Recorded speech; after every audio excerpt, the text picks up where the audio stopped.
Moisés es uno de los personajes más importantes de toda la Biblia y quizás de toda la humanidad.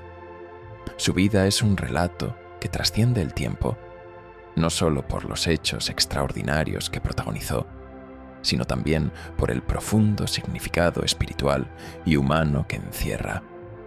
Dios lo eligió como líder y libertador del pueblo hebreo, una tarea monumental que transformó no solo su vida, sino también la historia del mundo.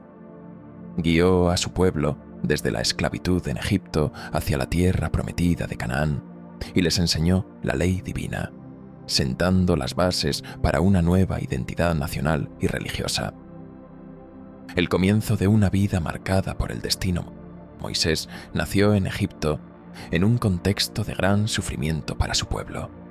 Los hebreos, que habían llegado allí siglos atrás bajo la protección de José, se habían convertido en esclavos. En los días de José, Egipto prosperó gracias a su sabiduría y la guía de Dios, pero con el tiempo llegó al poder un faraón que no recordaba ni valoraba lo que José había hecho. Este faraón, temeroso del crecimiento numérico de los hebreos, decidió oprimirlos cruelmente. La situación se volvió más desesperada cuando el faraón dio una orden terrible. Todos los niños varones hebreos debían ser eliminados al nacer. Fue en medio de esta tragedia que nació Moisés. Su madre, una mujer valiente y llena de fe, lo escondió durante 3 meses, pero pronto se dio cuenta de que no podría protegerlo más. Con el corazón desgarrado, colocó a su bebé en una pequeña cesta de papiro y lo dejó en el río Nilo, confiando en que Dios cuidaría de él, la providencia divina. El destino de Moisés cambió de forma milagrosa cuando la hija del faraón encontró la cesta entre los juncos del río. Movida por la compasión, decidió salvar al bebé y criarlo como su propio hijo. Sin embargo, la hermana de Moisés, que había estado vigilando a distancia, intervino con inteligencia y sugirió que una mujer hebrea podría amamantar al niño. Así, sin que la hija del faraón lo supiera, Moisés volvió a los brazos de su madre, quien pudo criarlo durante sus primeros años y transmitirle las verdades sobre su origen y su Dios. Cuando llegó el momento, Moisés fue llevado al palacio del faraón, donde creció rodeado de lujo y poder. Fue educado como un príncipe egipcio, pero nunca olvidó su identidad hebrea ni el sufrimiento de su pueblo. Su corazón se debatía entre 2 mundos, el privilegio y la opulencia de Egipto, y la humillación y el dolor de los esclavos hebreos, un acto impulsivo y su exilio. Un día, Moisés fue testigo de una escena desgarradora. Un capataz egipcio, brutalmente a un esclavo hebreo. Lleno de indignación, intervino y mató. Aunque su intención era proteger a su hermano hebreo, su acción tuvo consecuencias graves. Al darse cuenta de que su acto se había descubierto, Moisés huyó de Egipto para salvar su vida. Dejó atrás todo lo que conocía y se refugió en la tierra de Madián. En Madián, Moisés comenzó una nueva etapa de su vida. Se casó con Séfora, la hija de Jetro, y se convirtió en pastor de ovejas. Durante 40 años vivió una vida tranquila y sencilla, pero su corazón seguía cargado por el sufrimiento de su pueblo en Egipto. No sabía que Dios estaba preparándolo para una tarea mucho mayor, el encuentro con Dios. Un día, mientras cuidaba el rebaño de su suegro, Moisés se encontró con Dios de una manera extraordinaria. En el monte Horeb, vio una zarza que ardía pero no se consumía. Intrigado, se acercó y desde la zarza escuchó la voz de Dios. Con palabras llenas de poder y propósito, Dios le reveló su misión: liberar al pueblo hebreo de la esclavitud y guiarlos hacia la tierra prometida. Moisés se sintió abrumado. Argumentó que no era el hombre adecuado para la tarea, citando su falta de elocuencia y su falta de confianza. Pero Dios le aseguró que no estaría solo Le dio señales milagrosas y le permitió que su hermano Aarón fuera su portavoz. Con valentía renovada, Moisés regresó a Egipto para enfrentar al faraón, la liberación de un pueblo. Moisés y Aarón se presentaron ante el faraón con un mensaje claro de parte de Dios: «Deja ir a mi pueblo». Sin embargo, el faraón se negó repetidamente, endureciendo su corazón. En respuesta, Dios envió 10 plagas devastadoras sobre Egipto, cada una más severa que la anterior. Finalmente, después de la muerte de los primogénitos egipcios, incluido el hijo del faraón, éste accedió a dejar ir al pueblo hebreo. La salida de Egipto fue un momento de inmensa alegría y esperanza, pero también de grandes desafíos. Cuando el faraón cambió de opinión y persiguió a los hebreos con su ejército, Dios mostró su poder al abrir el Mar Rojo para que Moisés y su pueblo cruzaran en seco. Los egipcios que intentaron seguirlos perecieron cuando las aguas volvieron a su lugar. Una travesía transformadora. La travesía por el desierto fue una prueba tanto para Moisés como para el pueblo hebreo. Lo que debió haber sido un viaje de unas semanas se convirtió en 40 años de vagar, debido a la desobediencia, la falta de fe y las constantes quejas del pueblo. A pesar de estas dificultades, Moisés se mantuvo como un líder fiel y paciente, intercediendo repetidamente ante Dios en favor de su pueblo. Durante este tiempo, Moisés subió al monte Sinaí, donde Dios le entregó los 10 mandamientos y otras leyes que establecerían los cimientos de la vida moral y espiritual de Israel. Estos mandamientos no solo guiaron al pueblo hebreo, sino que también tuvieron un impacto duradero en la civilización occidental, el final del camino. A pesar de su fe y dedicación, Moisés también enfrentó momentos de debilidad. En una ocasión, desobedeció las instrucciones de Dios y golpeó una roca para sacar agua, en lugar de hablarle como se le había indicado. Como consecuencia, Dios le dijo que no entraría en la tierra prometida. Al final de su vida, Moisés subió al monte Nebo, desde donde pudo ver la tierra prometida en la distancia. Aunque no entró, murió sabiendo que había cumplido su misión. Su legado perdura como uno de los líderes más grandes y fieles de la historia. Un legado eterno. La historia de Moisés, relatada en el Pentateuco, los 5 primeros libros de la Biblia, es mucho más que un registro histórico. Es un testimonio del poder de la fe, la obediencia y la redención. Moisés nos recuerda que, incluso en medio de las circunstancias más difíciles, Dios puede usar a personas comunes para llevar a cabo propósitos extraordinarios. El nacimiento de Moisés. Al final del libro del Génesis, primer libro de la Biblia, José llevó a su familia a Egipto.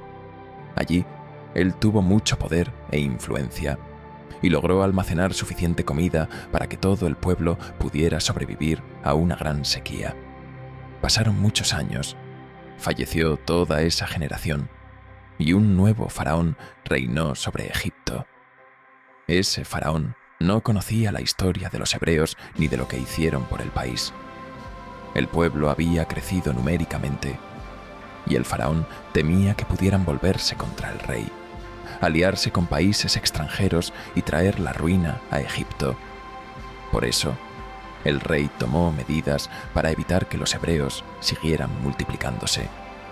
Aumentó la intensidad de su trabajo para oprimirlos y ordenó a las parteras que mataran a todo niño varón recién nacido. Moisés logró salvarse al nacer y su madre lo escondió durante 3 meses. Cuando ya no fue posible esconderlo, lo puso en una canasta y lo dejó en la orilla del Nilo. La hermana de Moisés miraba desde lejos para ver qué pasaba, pero las criadas de la hija del faraón lo encontraron y se lo llevaron a ella. La hermana de Moisés se acercó a la hija del faraón y le sugirió que una mujer hebrea amamantara al niño. La hija del faraón estuvo de acuerdo y llamaron a la propia madre de Moisés para que se encargara de esa tarea. Así lo hizo, hasta que Moisés creció y fue adoptado por la familia real. Fuga a Madián. Cuando Moisés ya era adulto, salió a observar el trabajo de sus hermanos hebreos. Se dio cuenta del arduo trabajo que realizaban los hebreos. En esa ocasión fue testigo de cómo un egipcio golpeaba a un hebreo. Miró a su alrededor para asegurarse de que no hubiera nadie y escondió su cuerpo. Al día siguiente, Moisés volvió a salir y comenzó a interrumpir la pelea entre dos hebreos. Uno de ellos le dijo: ¿Quién te nombró líder y juez sobre nosotros? ¿Quieres eliminar como eliminaste al egipcio? Moisés se asustó y sospechó que todos ya se habían enterado de lo que había hecho. Cuando Faraón se enteró de esto, trató de eliminar a Moisés. Pero Moisés había huido y ya estaba lejos, en una ciudad llamada Madián. Moisés se establece en Madián y Dios lo llama. Después de huir de Egipto, Moisés llegó a la ciudad de Madián. Allí conoció al sacerdote de la ciudad, Reuel, Jetro, al librar a sus hijas de una agresión. El sacerdote le dio a su hija Séfora a Moisés en matrimonio. Pasó mucho tiempo desde la huida de Moisés de Egipto, y en Madián se hizo pastor. Un día, mientras trabajaba pastoreando, tuvo que ir en busca de una oveja descarriada. Allí, Dios se mostró a Moisés en medio de una zarza ardiente. En ese momento, Dios llamó a Moisés para que fuera a liberar a su pueblo en Egipto. Moisés rechazó el llamado varias veces, pidiéndole a Dios que demostrara su poder. Así fue, y Moisés decidió confiar en Dios y obedecer las advertencias y las 10 plagas de Egipto. Moisés regresó a Egipto. Allí logró hablar con el propio Faraón y le explicó que el pueblo hebreo debía ser liberado.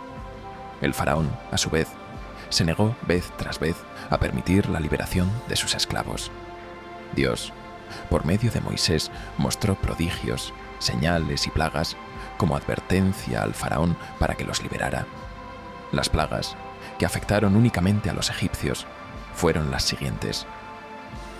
En el río Nilo, la plaga de ranas, la plaga de piojos, la plaga de moscas, del ganado, la plaga de úlceras o heridas purulentas, la plaga de granizo, las langostas, la plaga de oscuridad y tinieblas, y por último, de los hijos primogénitos de los egipcios. Moisés libera al pueblo. Después de que los primogénitos de los egipcios, la 10ª plaga, el faraón permitió que los hebreos abandonaran su tierra. Ya a la salida de Egipto, Moisés transmitió la ordenanza de la Pascua. Inmediatamente, el ejército egipcio comenzó a perseguir al pueblo.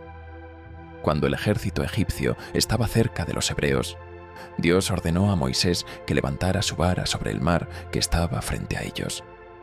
Al hacerlo, las aguas se dividirían y el pueblo lograría pasar al otro lado con seguridad. Después de que el pueblo hebreo cruzó el mar, Dios le ordenó nuevamente a Moisés que extendiera su mano sobre las aguas. Al hacerlo, las aguas se cerraron detrás de él, liberando al pueblo hebreo de la persecución del ejército egipcio. Bajo el monte Sinaí, el primer destino de los israelitas, después de salir de Egipto, fue el monte Sinaí. En el camino, tuvieron dificultades con la comida y la bebida. Estaban hambrientos y sedientos. Dios ordenó a Moisés golpear la roca en el monte Horeb para que brotara agua y el pueblo pudiera beber. Fue en este contexto que Dios proporcionó maná para que el pueblo comiera. Moisés también actuaba como juez entre el pueblo, mediando en las disputas que los hebreos tenían entre sí. Jetro, el suegro de Moisés, le ordenó que compartiera esa tarea con otras personas, haciéndolo elegir hombres capaces, temerosos de Dios, dignos de confianza y sin avaricia. En el monte Sinaí, Dios le dio a Moisés su ley. Esta ley es la instrucción sobre cómo debía comportarse Israel como nación, tanto para hacer justicia entre sus miembros, como para mostrar el carácter de Dios a las demás naciones que los rodeaban. Mientras Moisés estaba en la montaña, recibiendo las leyes de Dios, el pueblo se impacientó y creó un becerro de oro para adorar. Después de su descenso, Moisés vio el ídolo, se enojó, rompió las tablas de la ley y destruyó el becerro. Después de mucho tiempo intercediendo por el pueblo ante Dios, Moisés recibió las nuevas tablas de la ley. Después de este segundo período en la montaña, Moisés regresó con el rostro resplandeciente, ya que había estado cerca de la presencia de Dios. La historia hasta este punto se puede encontrar en el libro del Éxodo, las quejas sobre el maná y las críticas a Moisés. Tan pronto como Moisés partió con el pueblo del monte Sinaí hacia la tierra prometida, Canaán, el pueblo empezó a quejarse del maná. Aunque era provisión y pan del cielo, preferían la carne, que hacía mucho tiempo que no comían. Ante tantas quejas del pueblo hebreo, Moisés se sintió extremadamente cansado, al punto de renunciar a la vida y pedir su propia muerte. Yo solo no puedo con todo este pueblo. Es una carga demasiado pesada para mí. Si este es el trato que vas a darme, me harás un favor si me quitas mi vida. Así me veré libre de mi desgracia. Dios escuchó la desesperación de Moisés frente a su gran responsabilidad. Por eso, Dios concedió a 70 ancianos oficiales del pueblo de Israel que recibieran el espíritu que estaba sobre Moisés, de modo que la responsabilidad de Moisés fuera compartida con ellos. En medio de ese largo viaje a la tierra prometida, Moisés se casó con una mujer cusita. Esto provocó las críticas de Aarón y Miriam, sus hermanos. Ellos habían participado activamente en toda la historia de Moisés y estuvieron presentes en todos los grandes momentos, pero no estaban de acuerdo con su actitud en esto. El texto bíblico cita el matrimonio de Moisés con la mujer cusita como motivo inicial del desacuerdo. Sin embargo, la forma en la que Dios habló cuando los confrontó sobre el asunto revela que, en realidad, ellos se estaban rebelando contra la autoridad de Moisés. Dios castigó a Miriam, dejándola leprosa. Moisés, movido por la compasión, le pidió a Dios que sanara a su hermana y la perdonara, los espías y la rebeldía del pueblo. Para recuperar la tierra prometida, la tierra de los antepasados hebreos, era necesario un plan de invasión. Parte de este plan era el censo del pueblo, realizado y registrado al principio del libro de Números. Otra parte del plan era enviar espías a la tierra para obtener información y saber contra quiénes pelearían. Por eso, Moisés y Aarón enviaron 12 espías. Cuando los espías regresaron de la expedición, 10 de ellos aterrorizaron a la población afirmando que perderían la batalla con seguridad, ya que los enemigos eran demasiado fuertes. Los otros 2, Josué y Caleb, dieron un informe bien distinto. Ellos confiaban en el poder de Dios para guiarlos y tenían la certeza de que podían vencer. Sin embargo, el pueblo escuchó a los 10 espías con el informe negativo. Convencidos, una parte del pueblo se volvió contra Moisés y Aarón, amenazando con apedrearlos. Dios estaba dispuesto a aniquilar a los rebeldes, pero Moisés nuevamente intercedió por ellos. Las aguas de Meribá y la serpiente de bronce. En Números 20, luego de hablar sobre la eliminación de Miriam, se narra que el pueblo tuvo sed una vez más. Fueron a quejarse a Moisés y le dijeron que era mejor que hubieran muerto antes y que no veían ningún propósito en haber sido sacados de Egipto y llevados al desierto. Moisés y Aarón fueron a la tienda de reunión a pedir ayuda al Señor, quien les instruyó lo siguiente: toma la vara y reúne a la asamblea. En presencia de esta, Tú y tu hermano ordenarán a la roca que dé agua. Así harán que de ella brote agua, y darán de beber a la asamblea y a su ganado. Sin embargo, lo que Moisés hizo fue golpear la roca. Dios entendió que esto era un acto de incredulidad en su palabra. Moisés estaba enojado con la población rebelde y actuó de esta manera. Aún así, Dios decretó que Moisés no entraría a la tierra prometida. Después de la muerte de Aarón, estando aún de camino hacia la tierra prometida, el pueblo volvió a quejarse contra Dios y contra Moisés.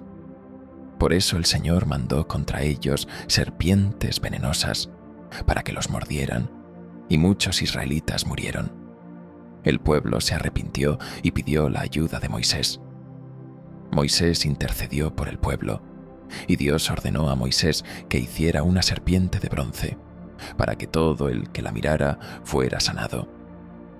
La historia, hasta este punto, se puede encontrar en el libro de Números, sucesión, despedida y muerte de Moisés. Moisés sabía que no podía entrar a la tierra prometida. Dios ya se lo había dicho.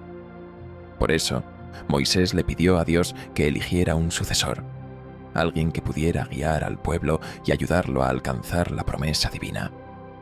Moisés respondió al Señor: «Dígnate, Señor, Dios de todos los seres vivientes, a nombrar un jefe sobre esta comunidad, uno que vaya delante de ellos y que los guíe en sus entradas y salidas. Así el pueblo del Señor no se quedará como rebaño sin pastor». Números 27, 15 a 17. Josué, uno de los espías que había permanecido fiel, fue nombrado sucesor de Moisés. Todo el libro de Deuteronomio puede entenderse como un discurso de despedida de Moisés. En él, Moisés repasa la ley de Dios al pueblo y los anima a que fueran siempre fieles a las promesas divinas. El último capítulo del libro de Deuteronomio, capítulo 34, narra la muerte de Moisés. Él subió al monte Nebo, desde donde pudo contemplar Canaán, la tierra prometida. Moisés murió en Moab a la edad de 120 años, aunque estaba en plenas fuerzas, como relata el texto. No se había debilitado su vista ni había perdido su vigor. Deuteronomio 34:7. Los israelitas estuvieron de luto durante 30 días y desde entonces siguieron el liderazgo de Josué, la importancia de Moisés. Moisés es uno de los personajes bíblicos más importantes, un gran ejemplo de liderazgo, fe, esperanza, perseverancia y paciencia. Fue alguien que confió en las promesas de Dios y vivió fiel a la misión que el Señor le asignó. El libro de Deuteronomio termina con una nota en honor a este gran líder. Desde entonces no volvió a surgir en Israel otro profeta como Moisés, con quien el Señor hablara cara a cara. Solo Moisés hizo todas aquellas señales y prodigios que el Señor le mandó realizar en Egipto ante el faraón, sus funcionarios y todo su país. Nadie ha demostrado jamás tener un poder tan extraordinario ni ha sido capaz de realizar las proezas que hizo Moisés ante todo Israel. Deuteronomio 34, 10 y 12. Gracias por acompañarnos en este video de Reino de Fe y Esperanza. Si este mensaje ha sido de bendición para tu vida, no olvides compartirlo con alguien que también necesite escuchar la voz de Dios. Suscríbete a nuestro canal y activa las notificaciones para no perderte ninguno de nuestros próximos mensajes de inspiración y fe. Queremos seguir creciendo juntos en la fe. Por eso te animamos a dejar tu comentario aquí abajo compartiendo cómo Dios ha hablado a tu vida a través de los sueños o su palabra. Tu testimonio puede ser la bendición que alguien más necesita escuchar. Recuerda, Dios nunca deja de hablar y demostrar su amor. Mantente atento, ora con fe y confía en su perfecta voluntad. Nos vemos en el próximo video y que Dios te bendiga abundantemente. Hasta pronto.